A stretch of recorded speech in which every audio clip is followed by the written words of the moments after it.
สบายดีพ่อแม่พี่น้องเบิดสุขุสุคนมื้อนี้กะ หลังจากเลิกงานพี่น้องกะมาเฮ็ดชิ้นแหงชิ้นหลอดตากไว้พี่น้อง เพราะว่ามื้อนี้ไปเห็นชิ้นเนาะก็เลยซื้อมาเฮ็ดชิ้นหลอดไว้พอได้กินหลังจากเลิกงานนั่นล่ะเลิกงานตอนเที่ยงมาบ่มีแนวกินเฮาก็ทอดชิ้นหลอดกินนี่ล่ะเนาะหลังจากตากชิ้นอีหยังเรียบร้อยฮอดชั่วโมงไปรับลูกสาวพี่น้องบางมื้อแม่ย่าเพิ่นก็มารับไปส่งเพราะว่ามื้อนี้เพิ่นมีงานมีเวียกอิหยังล่ะเพิ่นก็เลยบ่ได้มารับมาส่งเพิ่นว่าแล้วก็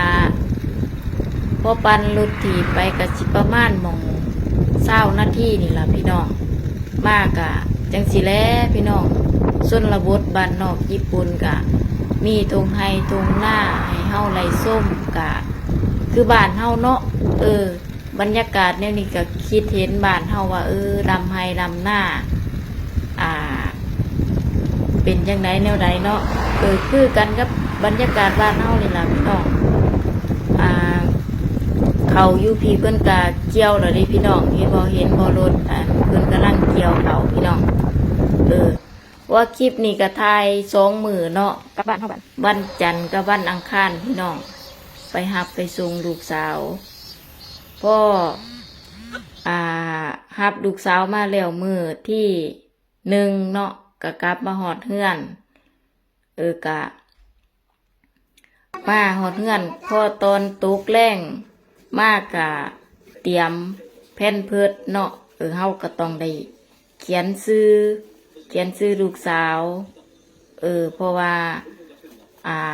อยู่ในโรงเรียนเนาะต้องมีชื่อของทุกคนน่ะนะพี่น้องเพราะว่ามันสิลงกันเนาะบ่แม่นแต่สิมีแต่ของเฮาหั่นนะก็เลยต้องได้เขียนทุกอย่างที่เป็นของเฮาเนาะแม้แต่กะเกิบแม้แต่เสื้อผ้าทุกสิ่งทุกอย่างต้องมีชื่อของเฮาเนาะเพราะว่ามันสิลงกันกับคนอื่นจังซี่นะเพิ่นก็เลยให้เฮาเขียนชื่อพอตื่นเช้ามากอะไปส่งลูกสาวคือเก่าพี่น้องแม่ย่าเพิ่นบ่ได้มามื้อนี้พี่น้องตอนเช้าๆก็ไปส่งลูกสาวจังสิแลออกบ้านแต่เช้าแม่ย่ามารับมาส่งก็คือกันนั่นแหละพี่น้องเพราะว่าเนาะชีวิตยามมื้อเช้าจังใดคนต่างแดนเนาะก็เฮ็ดไปทำไปจังสิล่ะอยู่ชนบทบ้านนอกกะบ่ได้ห่างบ่ได้มีดอกพี่น้องกะพอได้อยู่ได้กินก็คือกันกับบ้านเฮาเนาะพอได้ถึงเวลาคือเก่าพี่น้องตอนแรกมื้อที่2ก็ไปรับลูกสาวคือเก่านี่ล่ะพี่น้องไปมื้อนี้พี่น้องไปเห็นเพิ่นเกี่ยวข้าวพี่น้องใกล้ข้างที่ตัวเองไงทายหมู่บ้านนี่ยังบ่ทันได้เกี่ยวข้าวแม่นบ่แต่มื้อนี้เพิ่นเกี่ยวข้าวแล้วเด้พี่น้องหลังจากไปรับลูกสาวมานี่ล่ะก็เลยมาจอดทายให้พี่น้องได้ส้มว่าโอ้เขาเจ้าเกี่ยวข้าวเนาะบ่คือบ้านเฮาบ้านนอกเฮานี่ก็ใส่คนเกี่ยวข้าวนี่แหละแต่ญี่ปุ่นนี่ใส่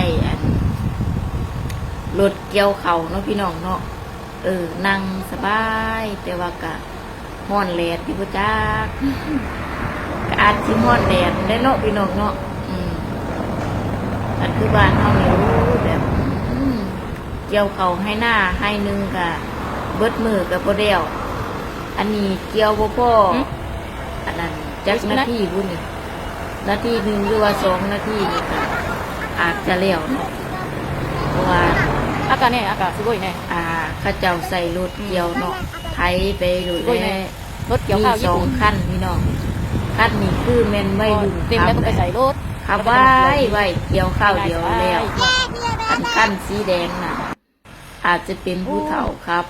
มื้อนี้มาพอคอยหนวดไปนะไปรับลูกสาวมาพอรถเกี่ยวข้าวญี่ปุ่นแบบมี2คันมื้อนี้อากาศก็ฮ้อนหลายพี่น้องตรงฟ้าก็เป็นสีทะเล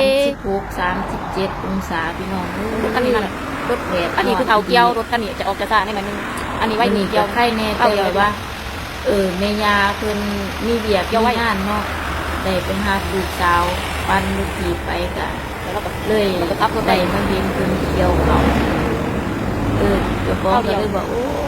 ก็เจ้าเกี่ยวเขาแบบนี้เนาะว่าซั่นบ่เคยเห็นว่าซั่นเด้ มือขั้น บ้านนอกบ่เคยเห็นอันเพิ่นเกี่ยวเขาด้วยร ร้ ว อย ด หลังอ่ะร้อยหลัง ก็เลยแบบ ส่วนใด ได้ทายแบบ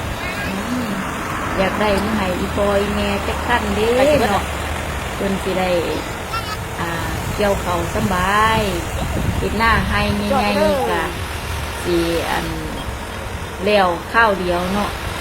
เบิ่งเพิ่นไผเอาเขาเนาะแบบอยากมีเงินจัก นั่งนม ปั่นหนึ่งนี่เนาะก็ได้ซื้อไปให้อีเมเพิ่นเกี่ยวเขาดำหน้า ไว้ถึงพับเนาะ ที่บ้านเฮาเนาะ